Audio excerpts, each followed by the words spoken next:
over there. Most people would not associate Richmond with a naval or nautical tradition, but it definitely had one. This photograph should remind us of it.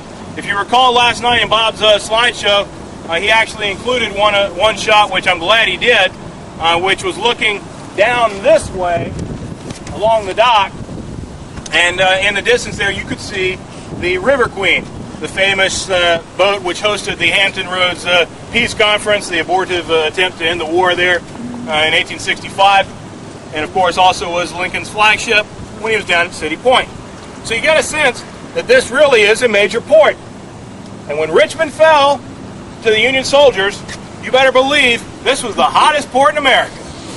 Everybody wanted to get their goods up here and sell them for mucho dollars, because obviously the people of Richmond and now the soldiers who are going to be in Richmond are going to be in need of some, let's just put it nicely, they need some finery up here.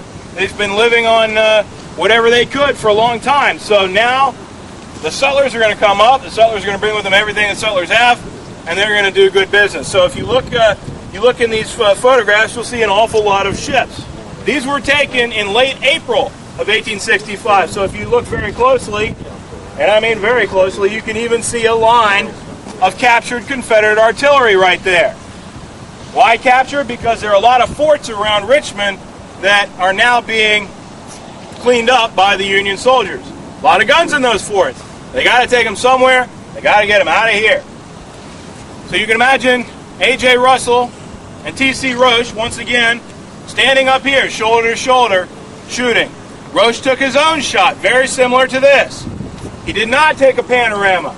He only took this side of it, right here. And that's in the E&HC Anthony catalog, so you can find it on the Library of Congress.